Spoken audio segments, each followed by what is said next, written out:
and another new voice joins the North. Well, hello there, this is Circle 30 coming at you from North Remembers, and I know exactly what you're thinking. Another YouTuber? Surely the North doesn't need another host between the smooth tones of BMW Fire and Derek with the pro tips.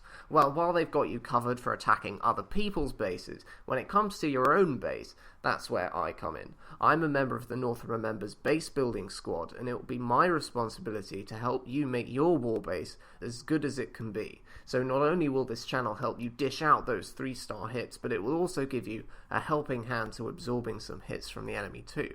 Now, I don't intend to be a full-time YouTuber. I certainly don't have the time to upload more than a video every week or two, besides being a uni student and doing wars in the North. But I feel like good base building advice is a little thin on the ground, so I'm happy to be sprinkling it in with the other North content you know and love.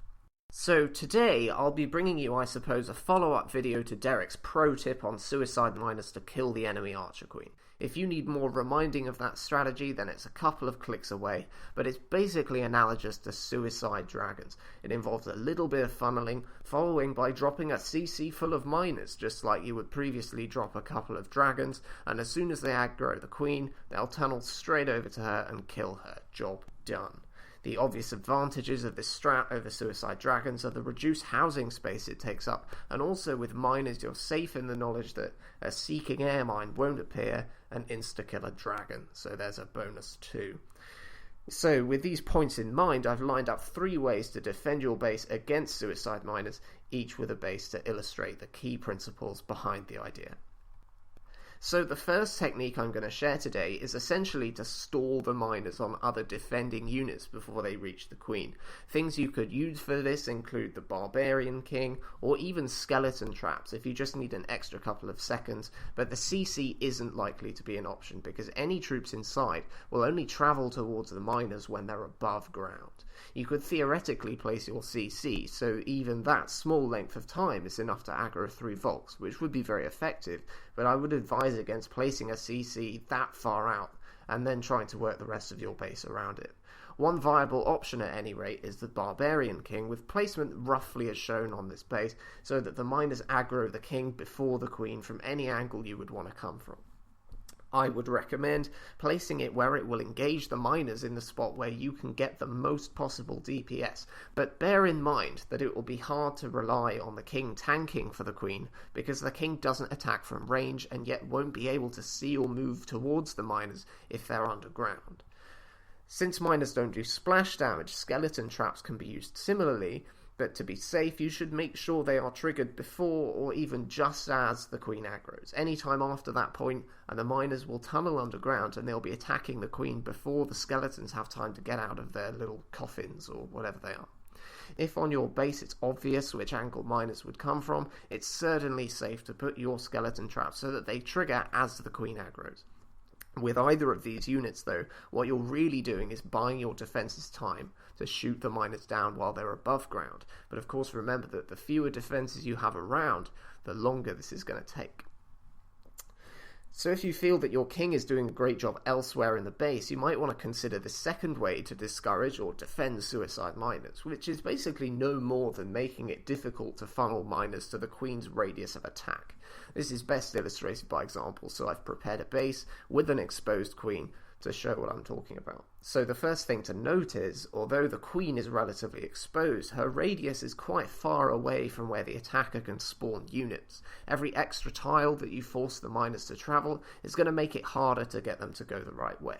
Another way to make the funnel expensive is by making sure any peripheral buildings against the wall are covered by both air and ground. Even if the only thing that can hit a building is an archer or a minion, an attacker could sit an archer there and happily wait the minute it takes for the building to go down while they progress with another part of their raid, such as a queen walk, so you don't really want this to be an option.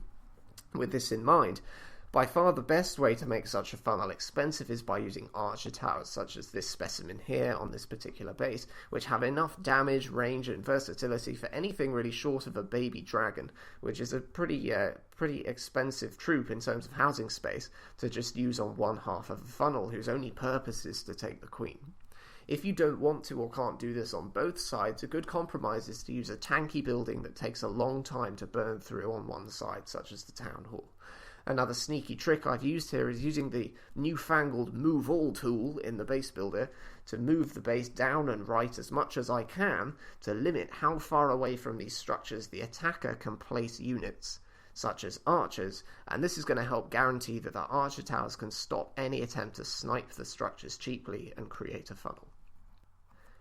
So the final method applies for defending any suicide attack, be it dragons, miners, or a king, and it simply entails pushing the queen further back into the base. Interestingly, the main point of discussion here isn't actually about suicide attacks at all, it's about valkyries.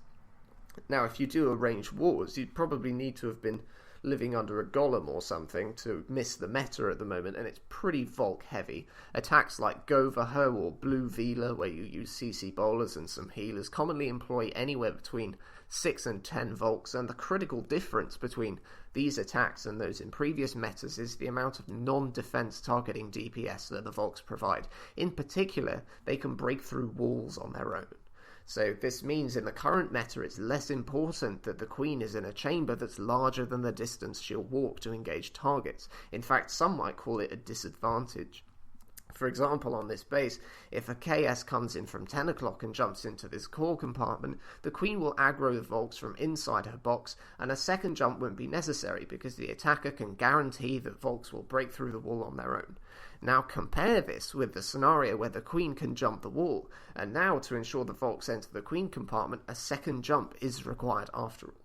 So that was a bit of a diversion there, but the crux of the message here is that in some scenarios it's okay for queens to be able to jump walls. So if that was preventing you from pushing your archer queen deeper into your base, then look again with this information and see what difference it might make. So that's all I'm going to cover in today's guide. There's quite a few methods to mitigate the miners in there, but I'm pretty certain that you guys are going to be able to think of something that I haven't. So if you've got a suggestion, go ahead and leave it in the comments down below. Also, if you want to comment anything you want help with, then I will make a video on that if there is enough demand for it.